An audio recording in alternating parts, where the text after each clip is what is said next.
Ассаламу алейкум ва рахматуллахи ва баракату. Салам маршал душевик, хомия бусурба вежи, ежи, вая ариент, был вая аричка, салам маршал ду. Здравствуйте, друзья мои. Сегодня мы, вольно или невольно, опять будем касаться интересных фактов, связанных с Республикой Дагестан. И это мы хотим или не хотим, должны касаться, потому что это напрямую касается истории народа Нохчева. Последние события, которые происходили в ближайшее время, то есть в 20 веке, я уже не говорю о том, что в предыдущие времена карта Дагестана была абсолютно другой. Например, я сейчас рассматриваю интересную книгу, которую написал Юлиус фон Клапрат «Описание поездок по Кавказу и Грузии» в 1807-1808 годах по приказанию русского правительства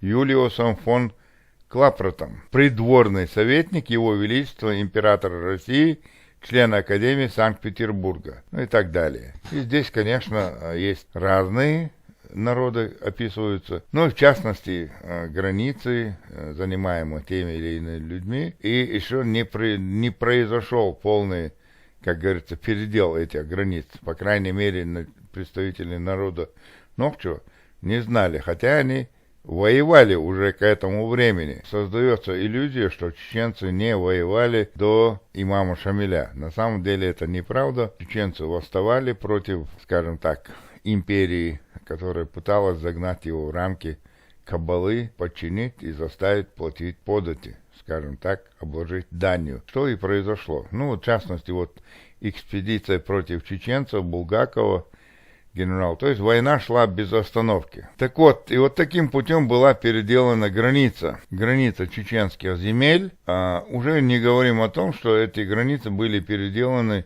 не в далеком прошлом, уже в 20 веке. То есть их регулярно перекраивали, всегда в пользу других народностей и других республик, но никак не в пользу автохтонного народа, которыми является, в частности, наш народ Нохчева. И я уже многократно это повторяю, как наши братья-лезгины и адыги. И их земли всегда почему-то разделяют. Вот почему-то другие народы не могут сказать, что это так.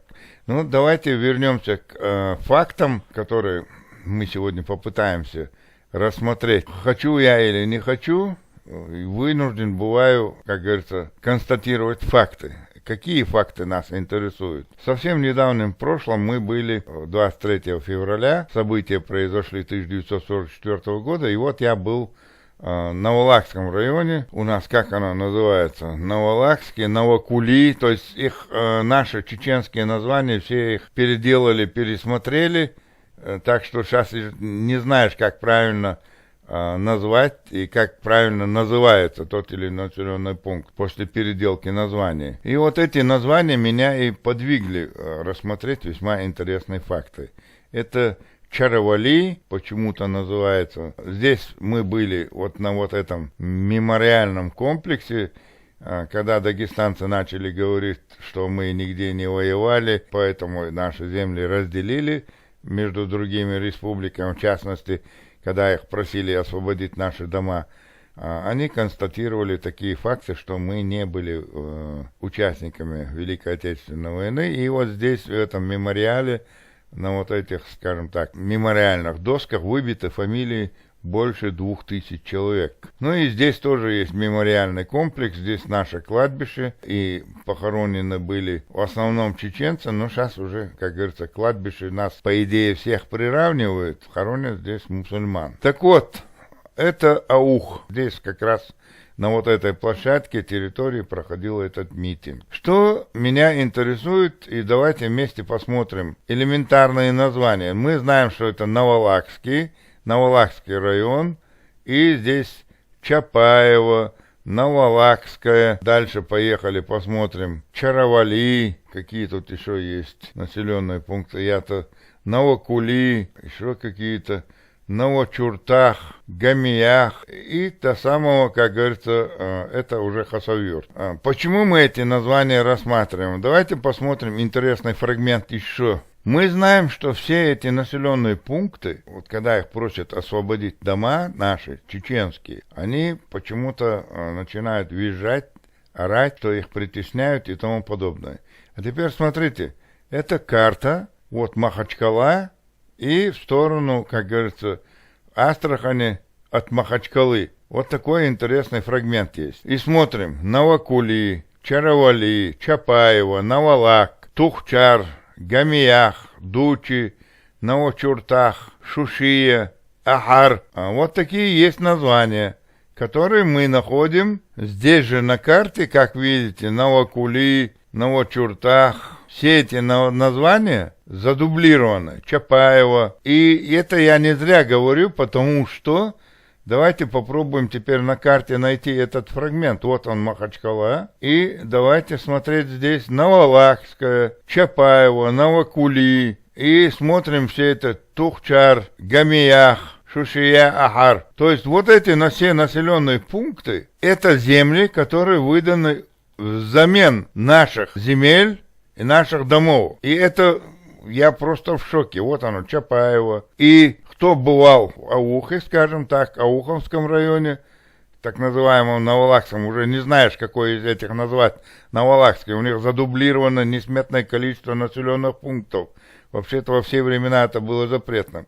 Попробуем побывать в этих местах. Сейчас карты позволяют это сделать при определенных условиях. Дело в том, что кто бывал в Ауховском районе, видел, какие убогие убожества этих домов в населенном пункте Навалахского района, Ауховского района. То есть наши чеченские дома, они еще 40-х годов, которые не освобождаются, имеют небольшие косметические ремонты, то есть достаточно бедно выглядят. А посмотрим теперь, где они визжат и говорят, что им так плохо, что их переселяют, плохой климат и тому подобное. Ролик, даже если будет длинный, мы с вами все же сделаем эти путешествия и прогулки. Вот они, Новокули, Чаравали, Чапаево. Посмотрите, вы посмотрите просто и сравните размеры этих населенных пунктов по факту чеченских земель и те земли, которые им дали. Они одновременно живут здесь и живут там, то есть в двух местах. Как это, какими законами это регламентируется? Посмотрите, какие они несчастные. Это все дома даны за счет средств, которые выделяет центр, Москва, то есть налогоплательщики. Налогоплательщики обеспечивают вот такую безбедную жизнь определенного количества людей, которые живут на наших чеченских землях. И что мы можем сделать? Давайте попробуем пройтись по улицам, если получится сейчас с этим интернетом. И давайте наше путешествие проведем, начиная с Новокули, и проедем все эти населенные пункты. Поехали! Смотреть, как наши бедняки проживают. Ну что ж, поехали. Добрались мы до этих улиц и смотрим, как они несчастно живут. Похоже, что они в Навалахском районе живут. А? Что-то мне не верится. Поехали по Е119. Ну, будем время от времени останавливаться и смотреть. Вот так они несчастные проживают. Сравнить наш чеченские наши земли, наш сегодняшний Аух, и посмотреть, как они здесь проживают. Ну, так как маршрут очень длинный, то есть мы сейчас по населенным пунктам едем и смотрим их несчастную жизнь, которую они говорят, что они очень тяжело проживают. Так, чуть-чуть ускорим этот момент, потому что здесь очень много. Ага. Давайте еще раз вот так. Все эти... Попробуем добраться до таких мест, где явно мы видим, какие они несчастные, какие у них есть дома. Давайте вот здесь опустимся, посмотрим, что здесь есть у них интересного. Полным ходом идет стройка. То есть это все строится абсолютно бесплатно, за чеченские деньги. И вот эти дома, которые мы здесь видим, вот они, эти несчастные. Сравнить эти дома, это бесплатно им строят эти дома. Построили, не то что строят. Карахан-2. Да, интернет, конечно, у нас не ахти. чтобы эту работу делать. Но как бы там ни было, попробуем. Вы посмотрите, эти сироты несчастные, как проживают. То есть это считается, что наши чеченские мазанки, взамен они получают вот такие интересные объекты. И это все абсолютно на наши деньги делается. Мало того, что забрали наши земли, забрали наши дома, и они проживают и сегодня в наших домах, им еще строят вот бесплатно, это на деньги наших налогоплательщиков, в том числе и тем же народу Нохчева. Им мы, мало того, что у нас забрали наше имущество, им дает еще государство, еще мы со своего кармана, как говорится, им должны оплачивать ихние причуды. И вот, ну, сейчас посмотрим, вот как проживают. Вы посмотрите дома на горизонте, как вы видите. Это все дома вот этих несчастных проживающих лакцев и аварцев. Ну, это мы по трассе ехали. Давайте попробуем заехать в Чапаево. Попробуем посмотреть, скажем так, ну вот в эти дворы попробуем завернуть. Вдруг получится. Получится. Ага. И вот они, эти несчастные лакцы, или кто они там по национальности. Ну, по крайней мере, те, кто живет на наших домах. И вот они, дома, которые им строят. Они строят за наш счет. И вот это считается несчастный, еле проживающий, как говорится. Давайте посмотрим вообще, кто это такой. Ну, вот они, бедняки. Живут в наших домах, строят себе вот эти дома. И вот они в округе, видите. Это дома, которые строятся за наш счет тем, которые живут на наших землях, в наших домах. Давайте еще проедем, посмотрим. Крутнемся. Ну, мы недалеко отъехали, давайте подальше отъедем. И вот теперь посмотрим. Это все дома строятся за наш счет. И вот эти дома, вот эти участки дают им. И они еще ноют, что они плохо живут и не выезжают с наших домов. Вот уже очередная постройка. Вы представляете, какое количество денег выделено за то, что они живут в наших домах? Вот интересно, я хотел бы, чтобы в комментариях или сами дагестанцы, да вообще мои подписчики, чтобы вы попытались объяснить, это справедливо или нет. Они заняли наши дома абсолютно бесплатно, жили в этих домах. После этого им выделили вот эти участки. И вот такая стройка у них идет полным ходом. И абсолютно бесплатно. Кому должны были давать эти деньги? Не тем ли, кто потерял свои дома? Реально. Почему у чеченцев все имущество забрали? В буквальном смысле слова. То есть все имущество, и дома, и внутри утварь, посуда, хозяйство. Ну а деньги, они еще не выезжают с наших домов, всем этим имуществом пользуются, им еще дают деньги, они не выезжают, портят наши, ну по мере возможности, наши дома, стараются нам не отдавать, с нами ругаются. Вот они, вот эти, вот несчастные люди. Делайте свои выводы. И интересно, государство хочет, чтобы мы были лояльными к этому государству. Хотят и говорят нам о братских узах, что мы должны, представители народа Нохчева, любить и переживать за дагестанцев, потому что дагестанцы мусульмане, живут, которые в наших домах, они мусульмане, а вот мы, которые требуем свои собственные дома вернуть, мы плохие. Интересно, как так получается? Почему мы плохие, когда мы требуем вернуть свое? Ну и как вы тут проживаете? Несчастно и бедно? Вам не дают деньги? Или у вас нету домов, куда переезжать? Посмотрите, какие бедняки. Где у вас в сегодняшнем Аухе вот такие дома есть? У кого? Посмотрите, где у вас есть совесть? Где у государства есть совесть? Почему представители народа Нохчева, которые потеряли все и вся и перенесли страшнейший геноцид, которые испытали все тяготы, какие только возможно, Давайте в огороде посмотрим. Вот они переезжают потихоньку. Водопровод, вода есть. Ну, не у всех заборы есть, правда, но посмотрите, как они бедно живут, а. И это мы с вами, интернет не позволяет полностью по всем улицам ходить. Но сколько получается, как говорится. Вот тоже бедняк, видите? Это бедняки все с Новолакского района. Строятся и строились. Ролик, конечно, длинноватый, но давайте смотреть фактом в лицо. Это те самые люди получают дома за наш счет, за то, что они хорошо проживают в наших домах, и за то, что они согласятся выйти. Когда говорят им, что когда возвращались, и даже в самой Чечне, в сегодняшней Чечне нам приходилось дома выкупать, они говорят, да не может быть и тому подобное. А что происходит сегодня? Мы свои дома фактически выкупаем. И вот посмотрите, это бедняк проживает.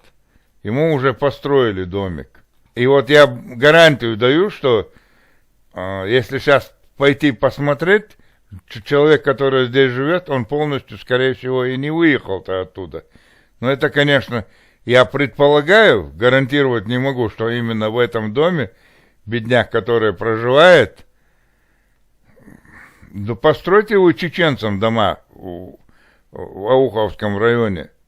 Почему должны у нас дома забрали, чтобы нам наши развалюхи вернуть, строить вот эти... Посмотрите, это что, бедняк живет? Никогда в жизни этот чабан, который заселился в наши дома, не имел возможности даже в перспективе построить такие себе дома. Это за чей счет построено? Как вы думаете? Дайте ответы. Ну, давайте я буду молчать и молча будем, как говорится, путешествовать по домам сиротов, которые строят за наш счет. Вот еще один сирота. И вот она, вся эта улица. Вот еще участки, которые сейчас планируется построить. Так, куда мы можем здесь выехать? И это, друзья мои, это небольшой участок, небольшой фрагмент. Мы можем вот так попытаться. Вы сами понимаете, что мы отъехали и про одной улице проехали, а этих улиц. И вот смотрите, это мы только в Чапаево. Все то же самое. И вот так вдоль побережья Каспийского моря это все населенные пункты, которые и построенные дома, это не просто вот как вы думаете. Они уже эти дома получили. Это все дома уже получили. Что им мешает выехать на Новочуртах? Посмотрите. А теперь давайте посмотрим, Новочуртах есть у нас на Ауховской земле. Вот он, Новочуртах, как говорится, в 2 шагах от Хасавюрта. И вот вы можете себе представить, они здесь, и как вы видите, получили снова, здесь же получили еще участки. Старый поселок, вон видно, в Новочуртах. И вот посмотрите, это наши дома, которые они не освобождают. Тут же в Новочуртах они получили эту планировку, видно, что новые. Еще земельные участки, которые они строятся полным ходом. И в Новочуртах у них на берегу Каспийского моря еще идет полным ходом стройка. Я хотел бы, чтобы сами дагестанцы, которые ассоциируют себя с хорошими людьми, мусульманами, попробуйте подсказать мне, где я не прав. Ну, допустим, это Новочуртах. Вот это Новочуртах. Сейчас вернемся опять. Агар. Где тут это Новочуртах? Новочуртах. Вот он, этот Новочуртах. И вы хотите сказать, вот этот населенный пункт, который вы видите в Новочуртах, и на берегу Каспийского моря, и здесь, вы уже должны были быть все переселены. В Новочуртах и не должно было остаться ни одного другой национальности человека, кроме как чеченцев. И почему здесь полным ходом дома построены, и нехилые дома, и в Новочуртах точно так же построенные получают новые участки. Интересно, если бы представители народа Нохчева строили бы вот таким путем, обдирали бы государство полным ходом, какой бы конституционный порядок у нас начали бы наводить, через какое время? И когда говорят, что чеченцы, конкретно живущие, допустим, возле своих домов, или не живут в своих домах, не могут вернуться, начиная с 1944 года, который у них забрали эти дома. И как это объяснить? Вы посмотрите, на учертах должно остаться, вот вопрос хочу задать, те, которые начинают говорить, что они правоверные мусульмане, и всем хватит земли 2 на 2, почему вам не хватает 2 на 2 земли? Должно ли остаться вот вопрос, хоть один лакец или аварец, то есть тот, кто проживает в чужих домах, хоть один человек должен остаться, если вам построили вот на очертах и вот на очертах, вот два населенных пункта. Как получилось, что у вас 2 населенных пункта? Наши дома, плюс еще вот дома, которые опять за наш счет построили вам. В конце-то концов, что происходит, я не могу понять. Точно так же с другими населенными пунктами. Кого не возьми, Гимиях, дальше, если эти Агар. Давным-давно эти населенные пункты говорят о том, что должны было быть полное переселение. И когда начинают говорить, это мы еще по левую сторону только смотрим, по правую сторону вдоль Каспийского моря, они не просто обогащаются, а страшнейшим образом обогащаются. Опять же, за наш счет мы туда ездим, платим им деньги, чтобы иметь доступ к своему собственному морю. Потому что другого возможности у нас нету. Говорят, приезжайте, платите нам денежки. Конечно, ролик я не могу сделать так, как я хотел бы сделать, потому что и так сейчас начнется, вот ты не прав, вот ты... Ну, то есть критики будет гораздо больше с их стороны.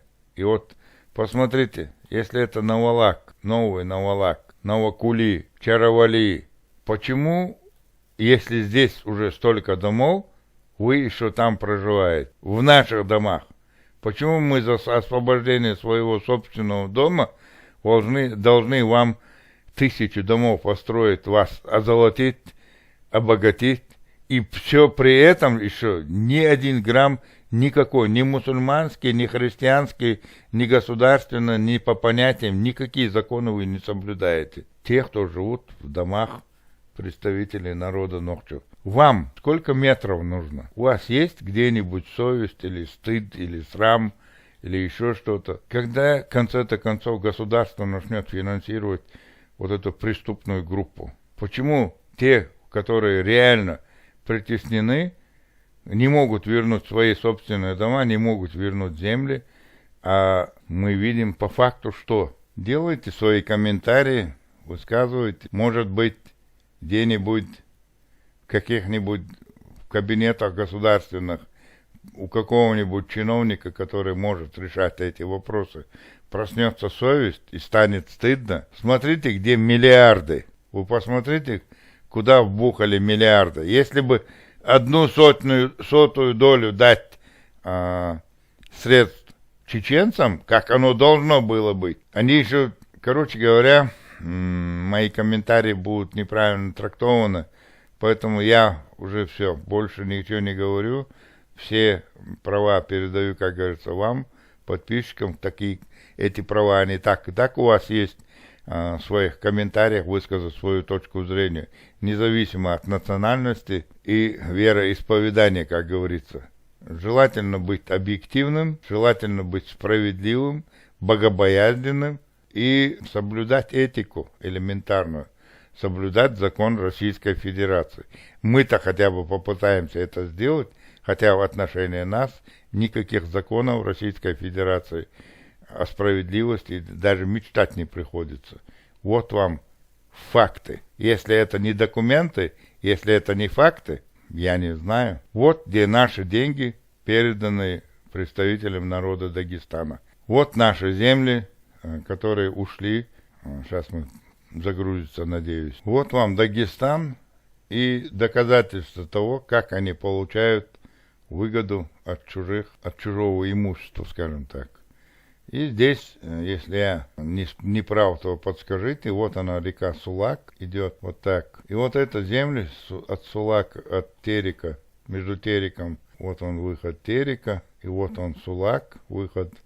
Между ними земли народа Нохчева. А уж не говоря уж о том, что вот без всякого сомнения вот эти Ауховский район, так сказать, и не только Ауховский район, это земли чисто народа Нохчева. Я думаю, что многие поддержат, что было бы неплохо восстановить историческую справедливость и вернуть земли народу Нохчева. Если уже такое количество денег уже вбухано, чтобы угомонить этих ненасытных пиявок. С вами был Асланбек и канал журнала Клуб российских изобретателей. Не забывайте подписываться, высказывать свои мнения, свои комментарии делать.